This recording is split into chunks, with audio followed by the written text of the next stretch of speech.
Volám sa Ľubica Dropová Markovičová. Teda Markovičová som za slobodná. Karol Markovič bol môj otecko a moja maminka sa volala Viera Markovičová Záturecká. A chcela by som vám teraz porozprávať o mojich rodičoch, ktorí prežili dve ťažké obdobia. Dokonca jeden rodič ani neprežil jedno obdobie. A my sme všetko prežívali, deti teda sme všetko prežívali s nimi. Naši rodičia obaja pochádzali zo stredného Slovenska. Len z iných prostredí, pretože otecko ten bol z Radvane nad Hronom, keď ešte kedy bolo to samostatné remeselnícke mestečko, ktoré dokonca malo aj svoj veľký obchodný zázrak, radvanský jarmok. A moja maminka pochádzala tiež zo stredného Slovenska, ale z časti z Martina, z časti z Liptova, teda jej predkovia. Zdá sa, ako keby tí predkovia jedni aj druhí boli trošku iní, pretože predkovia nášho otecka boli remeselníci, ktorí spracúvali ovčiu vlnu na látky a na všetko, čo sa z tej ovčej vlny spracovať dá. A matkini predkovia, napríklad z rodiny Dulovcov, tí boli skôr obchodníci, pretože tam boli v okolí rôzne byliny, ktoré oni ako bylinkári chodili po svete predávať a dobre sa im darilo. Ale predsa mali obidve tieto rodiny už aj skoro v začiatkoch niečo spoločného. Poprvé, boli to obidve rodiny slovenské. Samozrejme, ako už v tejto strednej Európe to býva. Boli tam aj predkovia nejaké staré mamy, alebo tak maďarské, alebo nemecké. Ale vždy to boli slovenské rodiny, to poprvé. A po druhé boli to rodiny evanjelické. A aj to, že boli Slováci, aj to, že boli evanjelici, často členov týchto rodín priviedlo do kritických situácií pri pomaďarčovaní napríklad, alebo keď chceli aj evanjelikov prekrstiť znovu na katolíkov, čiže pri rekatolizácii a podobne. A oni sa zväčša ale držali svojho, napriek tomu, že ich to hockedy stálo ich to, prišli o slobodu, o peniaze, o majetky a podobne. Napriek tomu sa teda v tom držali. A zdá sa, že toto všetko preniklo aj do výchovy mojich rodičov a aj do výchovy našej, musím povedať. A ešte jednu vlastnosť mali tieto rody, dokonca spoločnú. A tá vlastnosť bola taká, že si ctili vzdelanie. A keď mali na to možnosti, tak svoje deti, samozrejme spočiatku najprv chlapcov, vždy dávali do škôl. A takýmto spôsobom sa moji rodičia, teda hlavne najprv náš otecko Karol, dostal práve aj počas Slovenského národného povstania k tomu, čo vykonal.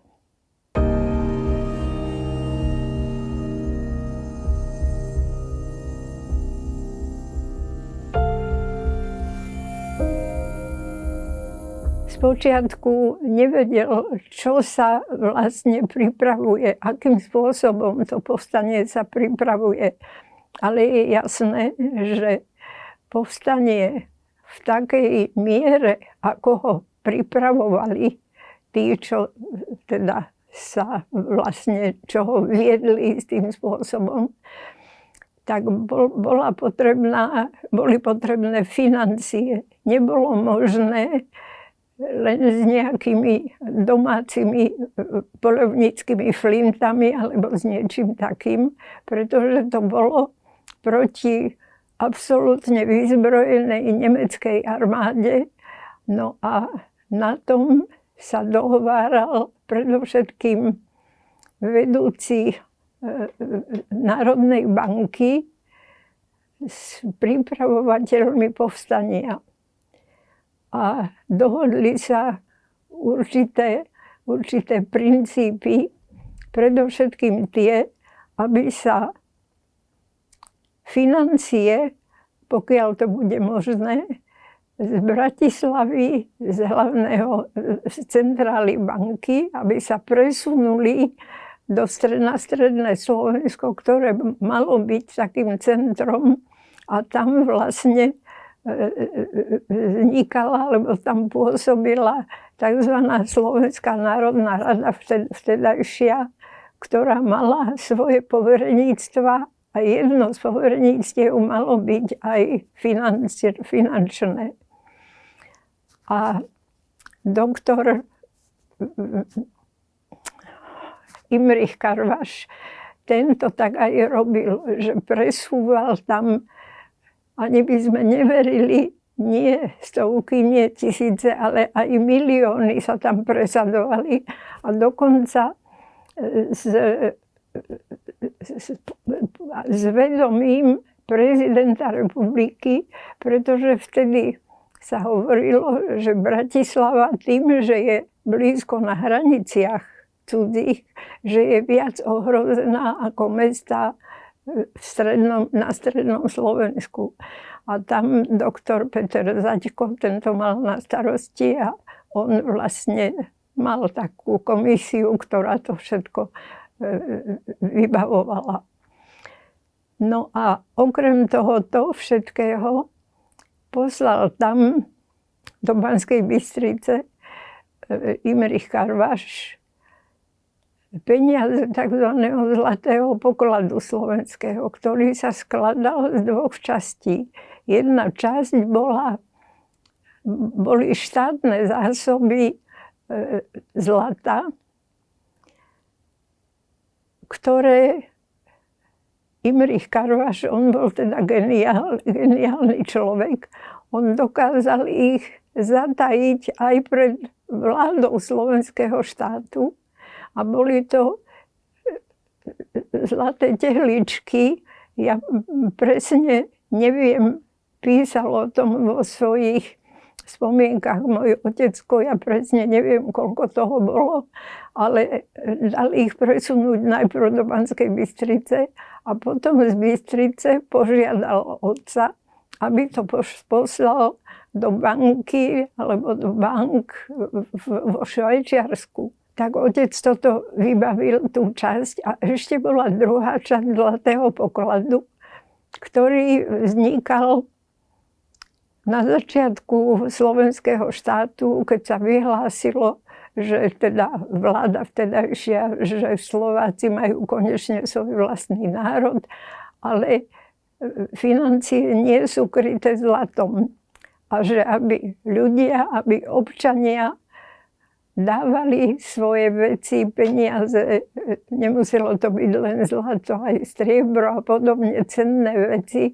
A to bola tá časť druhá toho pokladu nášho slovenského. Toto tiež zaslali do Bystrice a oteckovi ešte skôr, ako ho stihli teda zatvoriť, tak ešte stihol tento zlatý poklad takým spôsobom zachrániť, že do posledného lietadla, ktoré odlietalo z letiska Triduby. Tam išla aj manželka Gustáva Husáka s jedným synčekom, druhý sa narodil až potom v Sovietskom zväze. No takže tak sa zachránilo táto druhá časť toho zlata. A ešte zostávalo aj tretí poklad, a to tzv. Židovské zlato. To znamenalo, že našich židovských občanov ešte aj napriek tomu, že si všetci platili dane a pracovali tak ako všetci ostatní, napriek tomu ich nepovažovali ani za ľudí, hádam ich nepovažovali, žiaľ Bohu, tak toto bolo vtedy.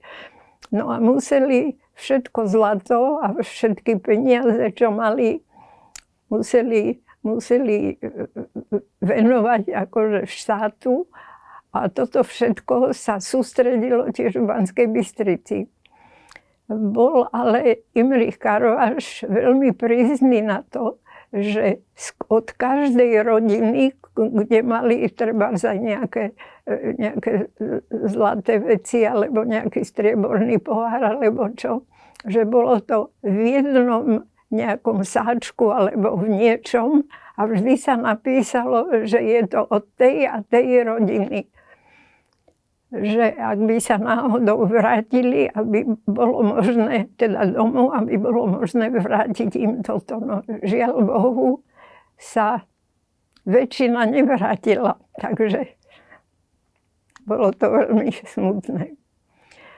Tak toto sa otcovi zariadiť už nepodarilo, pretože ho zatvorili, zaistili. Keď už bol zatvorený a dozvedel sa, že ich majú odlifrovať niekam inam, ani nevedeli, že kam, takže veľmi prosil strážnika, aby sa mohol rozlúčiť s manželkou.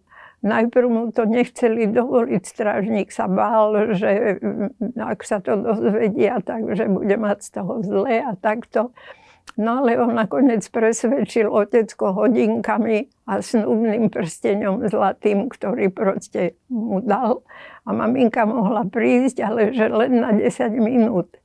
Tak samozrejme, že sa aj lúčili, ale povedala aj mame, že akým spôsobom je možné teda zachrániť, na koho sa má obrátiť, aby to židovské zlato sa zachránilo. No a tak sa aj stalo, že sa naozaj takýmto spôsobom teda to zlato zachránilo. A nikto vlastne nevedel, že ide o drahý materiál, pretože môj otec to ani nedal do nejakých sejfov, ale vyhlásil, že však sú to len nejaké cenné listiny, ktoré aj tak nemajú žiadnu cenu, a nechal to stáť v bedniach na chodbe. Lebo sa bál otec, že keď je to takéto zlato, že by sa mohol na to niekto ulakomiť. No a takto sa to zlato zachránilo. A keď sa delila naša republika v 1993 roku, tak sa to proste chytila toho židovská obec bratislavská, doktor Jozef Weiss, ktorý bol tam vtedy nejakým činiteľom. No a podarilo sa mu, že teda to, ani nie to zlato už nebolo, ale cena toho celého, že sa mohla vrátiť na Slovensko, a za to bol postavený domov pre starších židovských obyvateľov, najmä tých, ktorí sa vrátili predsa len z tých koncentračných táborov, prípadne pre ich deti a teda rodinu.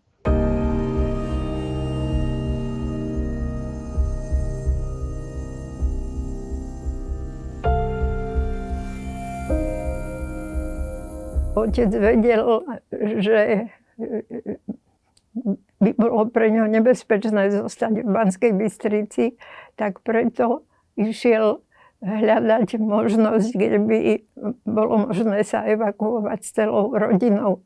Bolo to veľmi ťažké, pretože to povstanie, keď už sa teda nepodarilo a sa obrátilo povstanie na partizánskú vojnu vlastne. Takže veľmi mnohí, ktorí boli v Banskej Bystrici, v Martine, v Žiline, no tak tam, kde pôsobili nejako ako v tomto protifašistickom boji, takže tí potom sa obrátili do okolitých dedín a aj v tej Ľubietovej bolo všetko obsadené, ale nakoniec predsa sa podarilo, že sme sa tam dostali. A my sme boli s maminkou, dve dievčatá, Ľuba a Janka. Sme boli teda v Ľubietovej a otec bol, lebo tam to nebolo ešte veľmi bezpečné, a otec bol na Šajbe, to znamená, že v lese, v horárni, on bol tam, ale z času na čas sa stretli na území, kde končila hora a z druhej strany končili poli a tam sa stretli s maminkou. Ja sa na toto obdobie, aj keď sme tam boli, ani neviem, ako dlho sme tam boli, to skutočne neviem. A ani sa na to nepamätám. Priznám sa, že zlé bolo to, že maminka nám stále hovorila, že lebo sme boli deti s Jankou a samozrejme sme neboli vždy ako dobre vychované dcéry, ale občas sme aj nejaké hlúposti robili. No. A maminka povedala, že deti, vy dávajte pozor, aby ste nič nevyviedli, aby sa na vás nezačali hnevať, že niečo robíte. A my sme s Jankou také boli utiahnuté a stále sme sa báli, že niekomu proste, aby sme niečo, čo sa im nepáči, neurobili.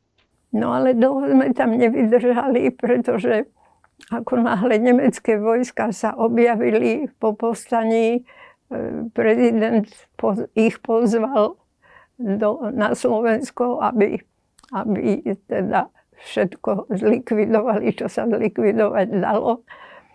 No tak stali sme sa ako rodina v tom dome proste nebezpečný aj pre tých, čo nás tam držali. No a nič iné sa nedalo robiť. Otecko sa to dozvedel, zišiel dolu z hôr za posledné peniaze, ktoré mal so sebou a chceli na to riadne peniaze, nás doviedol. No kam inám mohol doviesť ako domov do Banskej Bystrice. No a je zaujímavé, že sme prišli v noci, tak samozrejme tí, čo bývali v tej banke, lebo tam boli aj byty, sme v banke bývali priamo, len na jednom poschodí bol vlastne úrad bankový. No a že je zaujímavé, že zrejme sa to niekto nielen dozvedel, ale bol aj taký, že rovno to išiel niekam ohlásiť. No a tak na druhý deň ráno my s Jankou sme sa zobudili, naraňajkovali a išli sme dolu na dvor, kde boli deti a tešili sme sa, že sme doma. No ako sme sa tam hrali už, čo, ako to neviem, tak zrazu na nás niekto prišiel tam začať kričať, že Ľuba, Janka, poďte hore, odvádzajú vám otca. No tak sme utekali. Z dvora bolo treba ísť takými chodami na poschodie a na schodisko veľké. A to schodisko bolo také, že bolo otvorené, že bolo vidieť z hora až dolu. Hore bola naša maminka na 3. poschodí, tam sme bývali na najvyššom, úplne preklonená cez zábradlie, aby videla, čo sa s tým našim otcom deje. A otecko schádzal už dolu a išiel tak po schodoch, že on išiel prvý, za ním išli 2 Nemci o schod vyššie a držali mu každý jednu ruku na pleciach. A za ním išiel jeden, no to bol Slovák, teda gardista a naše veľké rádio držal a niesol. No a takto odchádzali dolu preč. No od tých čias sme už dosť dlho s otcom vôbec nehovorili. Len teda maminka samozrejme, ako som hovorila, s ním rozprávala. A potom nám prišli oznámiť známi, ktorí bývali blízko Hrona.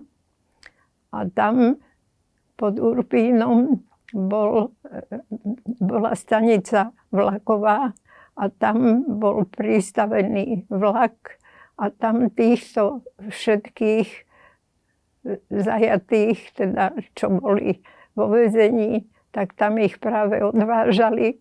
No ale za otcom sme ísť nemohli, pretože tam bol vyhodený most na druhú stranu, tak sme len zakývali na ňoho. No a už potom ich brali do vlaku a odišli preč. No a odtiaľ ich doviezli do Bratislavy a umiestnili v Justičnom paláci. Tam z celého Slovenska pozbierali vlastne takých, ktorí sa účastnili na povstaní.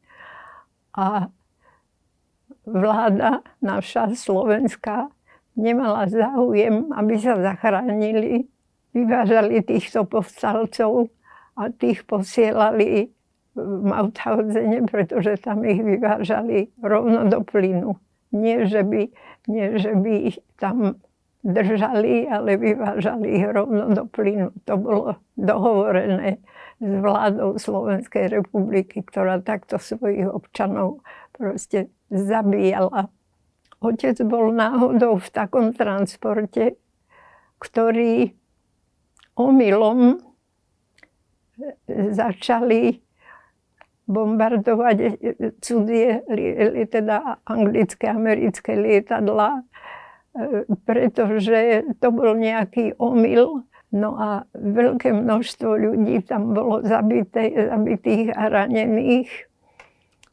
A ranených aj preto, že im nedovolili strážcovia, aby vyšli z tých aut, museli tam zostať sedieť, lebo viezli sa na 5 nákladných autách. A museli tam zostať sedieť. A kým sa to všetko vyriešilo, tak prešlo dosť veľa času. No a otec teda mal šťastie, lebo tam išlo len o šťastie, o nič iného.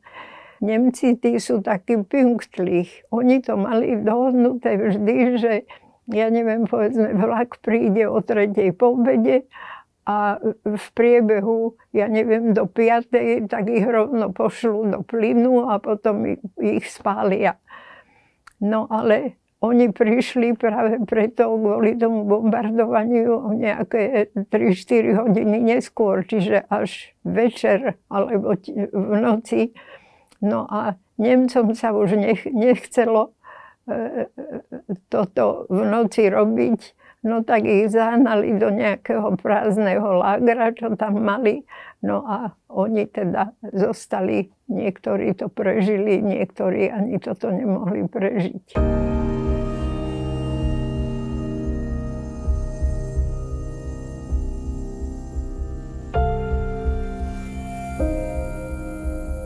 No a nakoniec teda ale prežil to, ale veľmi dlho musel byť v lazarete, ktorý tam vytvorili, neviem, či anglické, americké vojska. Myslím, že tam prišla americká časť americkej armády, pretože no proste bol veľmi chorý, všetci tam boli takí ohromne zanedbaní a tak, no myslím tým, že žili tam tak, že poriadne sa ani umyť nemohli a jedlo dostávali také, že na večeru nejakú divnú polievku a kúsok chleba a to pritom celý deň museli robiť. Tam bol špecifický lámanie skál, teda skalný lom. My sme doma už vedeli, že je Mauthausen oslobodený a o otcovi sme nič nepočuli. Banská Bystrica bola oslobodená 26. marca. No a otca stále sme ani len o ňom nevedeli, že či ešte žije. Takže maminka naša veľmi plakala. A medzi tým sa nám narodila tretia sestra.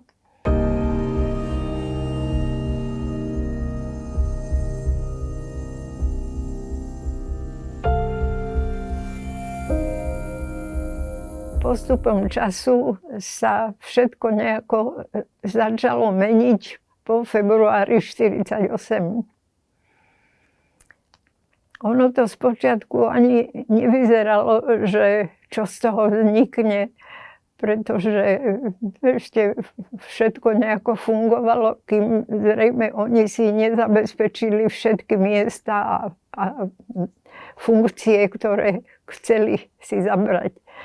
No ale prišli 50. roky, no a potom nakoniec došlo aj na nás. Spočiatku to vyzeralo ako jeden obyčajný deň.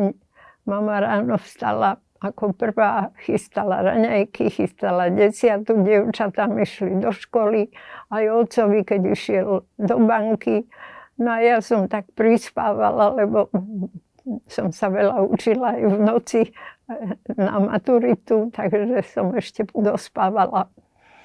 No a po obede som ešte išla za kamarátkami a keď som sa vrátila domov, tak zo dverí bolo vidieť do detskej izby rovno a tam som videla, ako sedí naša maminka a obe moje sestry sú k nej pritisnuté. A vo vedľajšej izbe bolo počuť buchot. No a keď som tam nazrela, čo sa tam deje, tak boli tam takí dvaja páni v čiernych bundách, teda nie páni, súdruhovia to museli byť.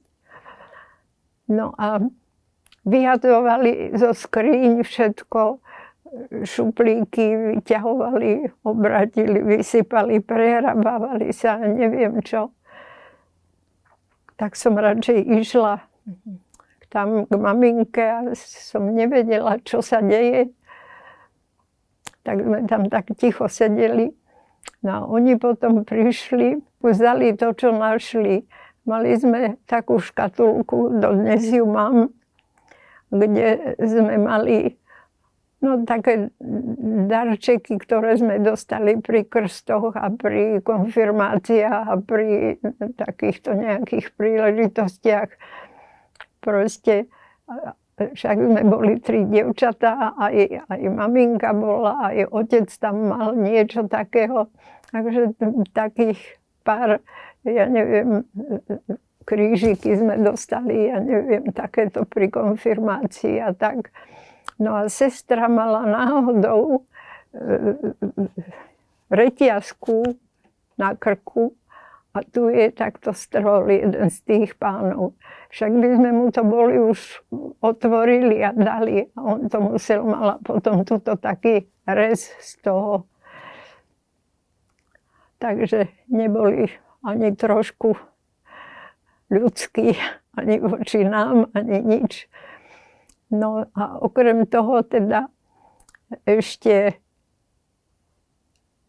boli tam 3 vkladné knižky, kde aj naši rodičia, keďže mali 3 dcéry, tak si mysleli, že majú povinnosť nachystať im veno. A do tých knižiek naša maminka bola spisovateľka, takže nejaké honoráre, ktoré mala, tak išli na tieto vkladné knižky. Nebolo tam toho veľa, lebo tie honoráre neboli bohviaké. Ale predsa len tam niečo bolo, tak to zobrali. A ešte mala maminka v kuchyni za sklom zastrčenú obálku, ktorú otec deň predtým doniesol a to bola výplata, lebo sme žili z jeho výplaty. Vtedy mami veľmi zamestnané nebývali. No a toto všetko vzali, maminka to musela podpísať. No a odtedy nám začali ťažké dni, najmä maminke. A maminka vlastne nemohla nájsť zamestnanie, keď ho hľadala, lebo ona bola veľmi krehká žena, že nemohla nejaké ťažké fyzické práce robiť a okrem toho nemohla ani dlho stať, pretože mala takú poruchu narodenia, že jednu nohu mala kratšiu a nielen kratšiu, ale aj chorejšiu, by som povedala, taká, že už od detstva mala reumu v tej nohe, že proste veľmi ju bolievala a tak. No a tie roboty, ktoré by mohla robiť so svojím vzdelaním vysokoškolským, ja neviem, prekladať alebo učiť na gymnáziu alebo proste niečo podobného, tak tie samozrejme nemohla, lebo nesmela. No. Mám tu, doniesla som výpisok z denníka mojej sestry Janky. Som to dala okopírovať, lebo ten denník nedám z rúk. Že čo oni zažili aj s Majkou, keď našli maminku. Takže to ani nebudem ani čítať, ani nič, to by som nedokázala. To ak chcete, ja to tu nechám, schválne som to na to pripravila, ale nemôžem o tom hovoriť. No.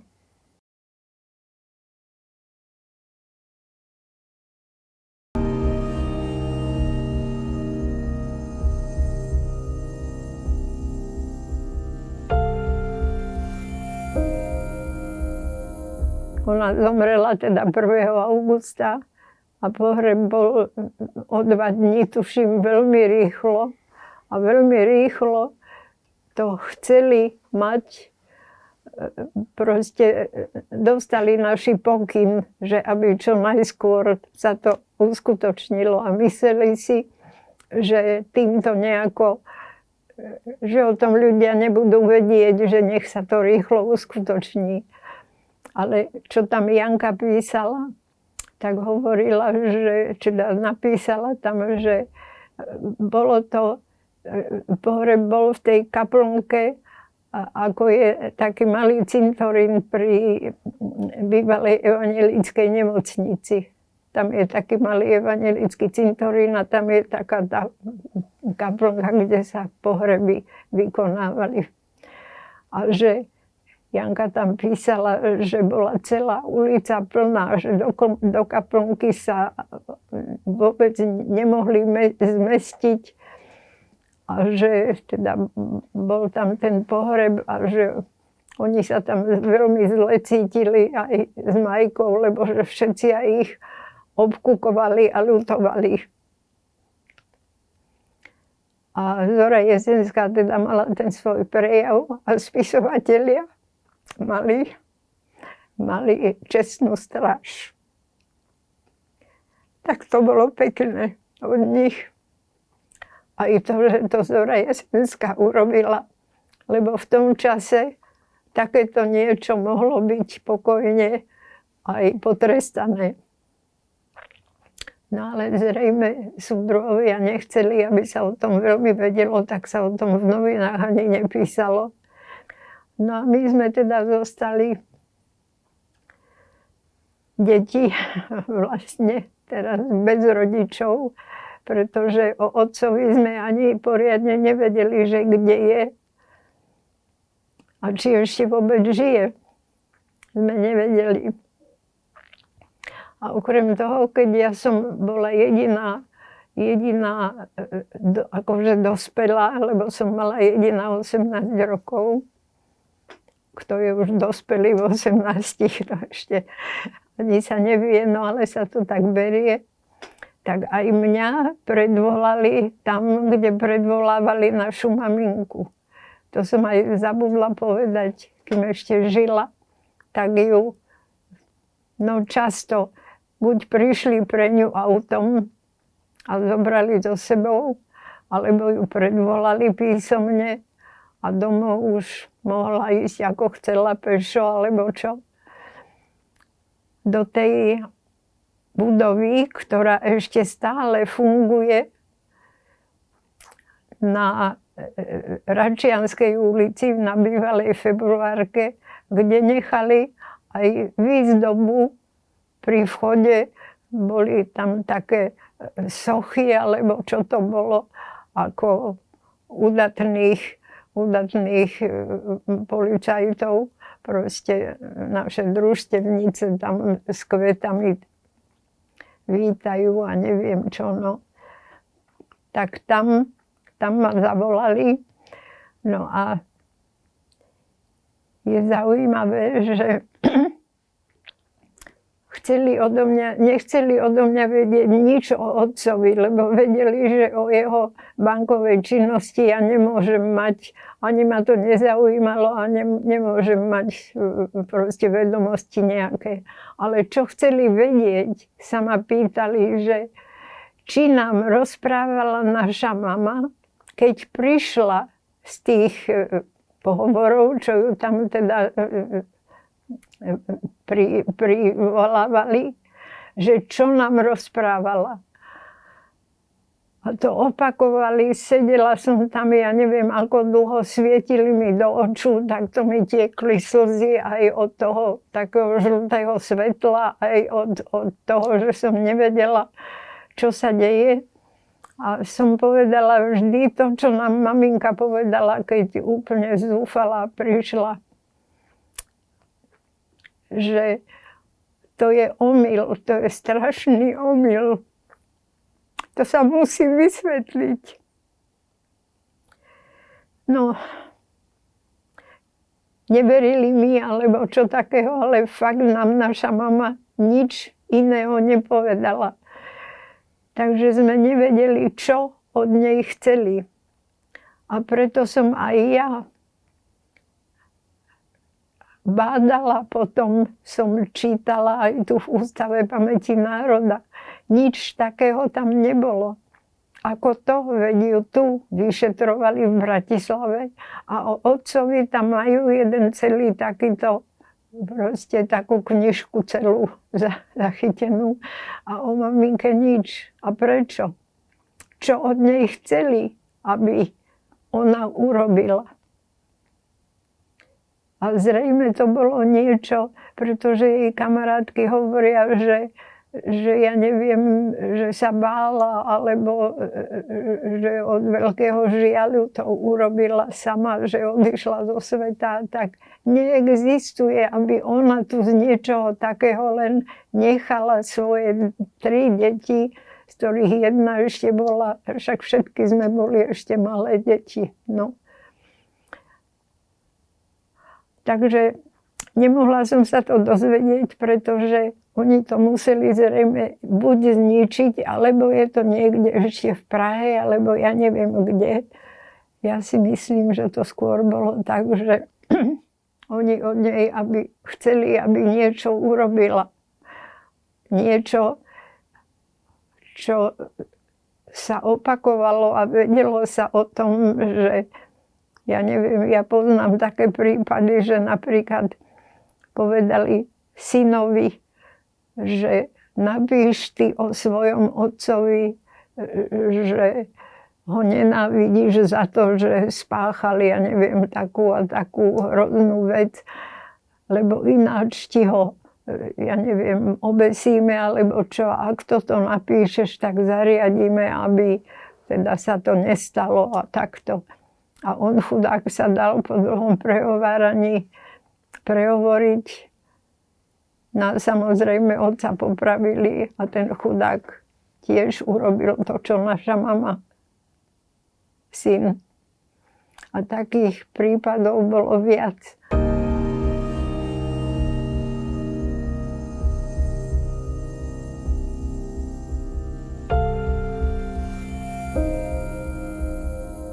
No ešte otecko, keď nám písal listy, ešte to musím povedať, že každé druhé slovo bolo, a čo je s Jejkou? No, lebo ona bola Viera, Vierka. nevedela ako dieťa povedať Vierka, Jejka, už jej to zostalo, toto meno. No tak napísať sme jej to nemohli, tak no a potom o 2 roky potom, ako bol, alebo to boli 3 roky, už ani neviem. No proste nám, ani neviem, kto to bol, lebo okrem otecka tam boli v tomto aj ďalší 5 ešte. No a sme sa tak občas videli na ulici, alebo takto. No a sme sa od nich dozvedeli, že má byť, bol február 9, to bolo v 5. Teraz neviem, 55. No a že bude, dovezú ich všetkých do Bratislavy a v Justičnom paláci, že bude, sme sa dozvedeli dátum, že kedy bude to prvé teda pojednanie. No tak sme tam všetci boli. No a po toľkých rokoch sme ich konečne, tých našich všetkých videli. Bola zima, bol február, tak boli oblečení do takého divného, šedivého, huňatého odevu. A náš otecko mal ruku takto položenú na nejakom kovovom takom držadle, ktoré bolo takto opreté, že mal zrejme ruku niekde zlomenú, buď tu v tomto, no v pleci, alebo niekde. A keď som sa preberala volakedy v Ústave pamäti národa, lebo otecko tam mal všetko zapísané, tak som tam našla list, že lekár väzenský potvrdzuje, že otcovi sa to, teda inými slovami, ale potvrdzuje, že otcovi sa to stalo náhodou, že sa potkol a spadol. A pritom bol aj otcov podpis. No tak som si myslela, reku súdruhovia, na čo to bolo treba takto písať? Však to každému je jasné, že ako sa to asi mohlo stať, no ale stalo sa. No a otecko, keď nás tam videl, tak v tom momente vyrazil k nám a čo je s Jejkou, tak sme mu len chytro, že umrela, len to povedali, ale už išiel, každý jeden mal strážcu za sebou, tak už ho chytil a proste, no a tam sme sa dozvedeli, tam sme jediný raz mohli byť, na tých ostatných pojednávaniach vôbec nie, že je otec obžalovaný za prípravu úkladov proti republike. No nič konkrétneho sme tam proste v tom nevideli ani nepočuli. Ale ja som z tohoto bola úplne zdesená,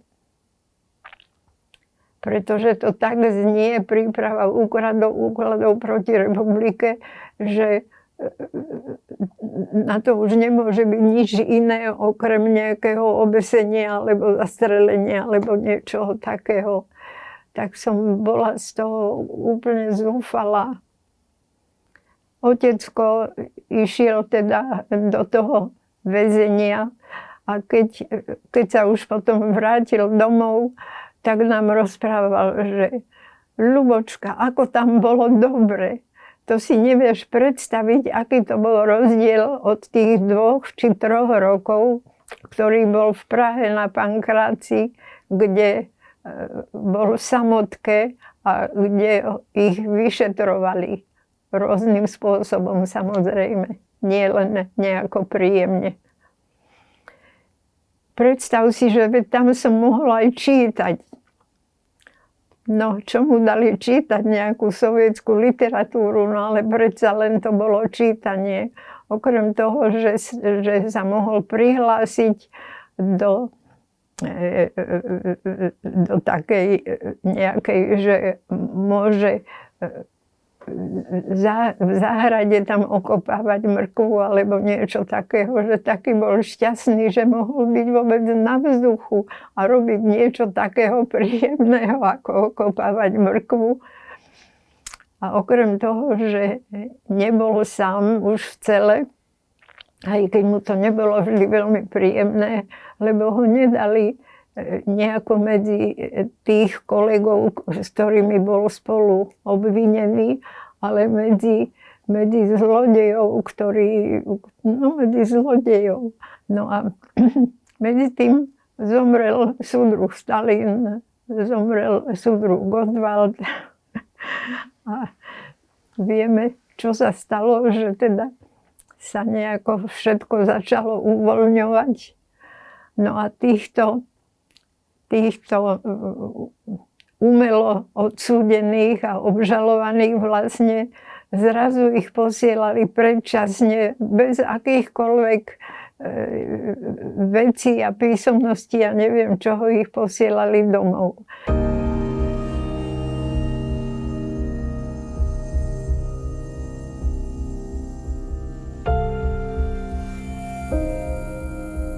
Necítilo sa byť vinný za nič, z čoho ho obžalovali.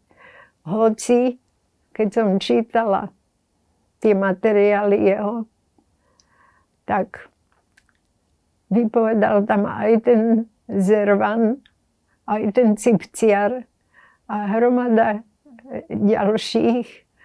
A aj teda otecková výpoveď tam bola. A to bolo všetko, ako keby to bolo cez kopírak.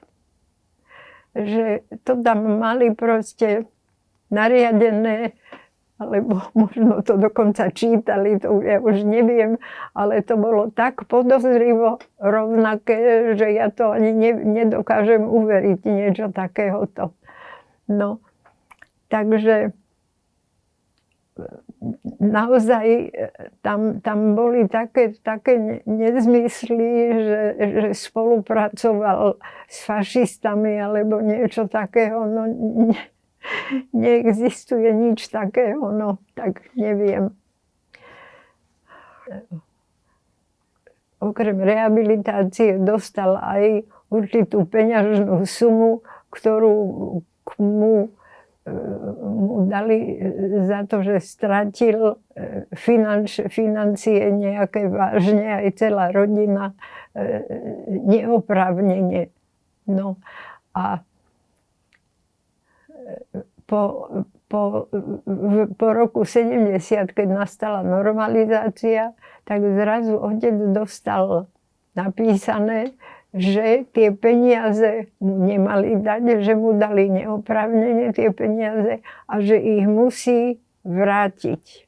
Tak otec sa potom súdil proti tomu na začiatku zo svojho dôchodku, ktorý mal, splácal mesačne. Proste, neviem na koľko rokov to vypočítali, že kedy to bude mať zaplatené. A potom mal aj advokáta nejakého, ale ten stále nič sa mu nepodarilo nejako urobiť. Možno ani nechcel, neviem, no proste nič nefungovalo. Tak otec si objednal svojho obhajobcu, ktorý bol ex ofo na prvom pojednávaní. Bol to dobrý obhajobca,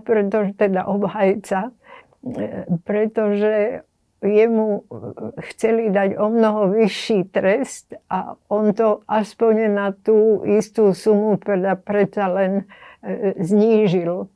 Tomuto druhému advokátovi sa to podarilo dostať do takej fázy, že mu to znovu pridali, teda povedali, že áno, že má právo na to a je k tomu aj papier. Až na to, že náš otecko sa toho už nedožil, pretože pár mesiacov predtým zomrel akurát. Tak sme sa to dozvedeli len my.